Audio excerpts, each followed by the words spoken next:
You know how many times black people have been attacked about food stamps? Like, oh, you guys are lazy. Oh, you guys just want to be on food stamps and they want to talk about a Section 8 and any kind of welfare, right? They always try to weaponize government programs that's meant for people that's low income that black people shouldn't get it and try to shame you into, not getting these programs. Well, one of them definitely is the food stamp program, or better known as SNAP, right? EBT is another name that's being called as well.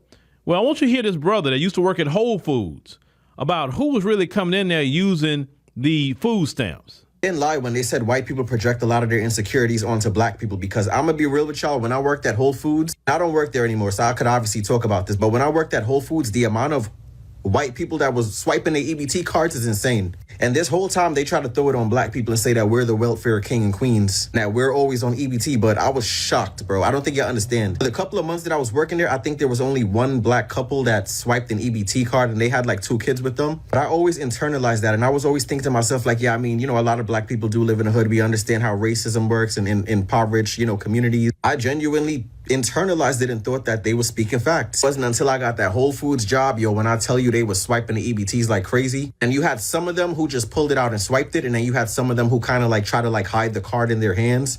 And it's just like, bro, you ain't got to do that with me. Like, I know you kind of embarrassed because I know you got a black cashier and everything like that, and you about to swipe your EBT, but I could care less. So yeah, it was 50-50. Some of them just didn't care. They just swiped this. Them, they was moving a little funny, trying to hide the card and do like a quick little swipe. But it's like, come on, I already saw it. I had no idea they was eating them SNAP benefits up like that. My bad. Well, according to, the SNAP website, and I wanted to find out about raw numbers. I didn't want these percentages. I wanted raw numbers. And with raw numbers, at least on the last one they calculated the raw numbers on, they're still getting the 23 and 2024 numbers that's raw. 16.9 million white recipients is participating in that program. And then black, you got 11.8 with black people. Hispanic, 9.5 million. Asian, 1.4 million. American Indian, 1.2 million. And then I got Native Hawaiian Pacific Islander, 0.2. Basically 200,000 people there.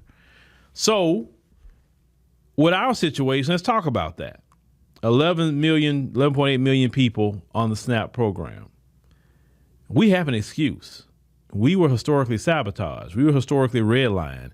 We were historically discriminated against. We were historically terrorized. Every time we try to rise up, it's some sort of sabotage, terrorism, whatever. None of that happened to these people. None of that happened to them at all. They have an $11 trillion wealth gap. None of them should be on the SNAP benefits at all. None of them. But yet they will be on that program and then try to shame you for you not to get it. I tell black folks, get every government program that you can legally obtain. Get it all, okay? Don't let these people try to shame you and make you feel bad, calling you a welfare king. They the welfare kings and queens. If you travel this country, see how some of them live, yeah, they on those programs. They on those programs.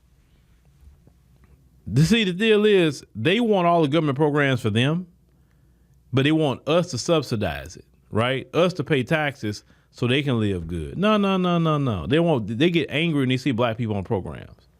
Oh, she's lazy. He's lazy. Well, you're lazy too. You're lazy. If they're lazy for getting SNAP, you're just as lazy, if not more lazy. Matter of fact, I would say more, because the system benefits you. So clearly, you got to be lazy, because you can actually fail upward. Black people don't fail upward, not at all. But yeah, they always project. When they talk about criminality, they projecting themselves. When they talk about stealing, they definitely projecting themselves. It's not nothing that haven't been tied down, they haven't stole.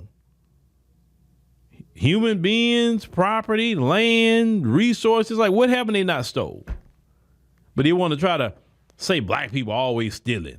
Like, please, black people can't even start to steal like they have stolen. So that's one thing I do. I never let them try to project that on me, talking about no thief. Man, please. When they try to say, oh, you're trying to, make black men be out these predators, like, man, ain't nobody a predator more than them. They've been predators on men, women, and children. historically and all the way up to today. Look at who got the most cases violating children. It's them. You understand? You don't ever let them project on us. First of all, I don't even want to talk to them half the time. You know, when I mean by that, those who come with that mess online, I'm gonna say, because most of them not gonna come to you and say anything like that to your face. They just not gonna do that. Okay. So I don't waste my time even talking to them at this point. Like I said, I want to focus my attention on us and what we do. But this situation is the dude say he was shocked because you believe the propaganda, brother. That's a propaganda. That was not rooted in any kind of facts. And even if black people were getting snapped, so what? And so mind your business and let me mind mine over here. These people are not in a better position than us like y'all think they are. They're really not. No matter how much, look at how they're crying now with Trump. They're crying every day. They're not in a better position than me and you as a collective of people. They're not comfortable because one thing they value more than anything else is their comfort. And they're not comfortable right now with Trump. Trump is destroying their comfort and they don't like it. They're getting fired from their jobs. All kinds of things are happening with them. And if Trump tanked this economy, sure, a lot of them going to be on the blade, or a lot of them going to be, some of the Beckys really going to be chasing the brothers with the money because they don't want to work like that. But, don't ever let them project. Whatever they're saying about us, they're doing times 10. Always remember that. Never believe nothing they're saying. Nothing. If they're talking to you, they're lying. Immediately say they're lying until I verify it with 3 or 4 different sources. And that will stop all that you believe in what they tell you crap. Because like I said, when you lie to me too much, I'm not going to believe nothing you say. And they have historically, of course, lied to us hundreds of years. So why would I believe anything they're saying about anything?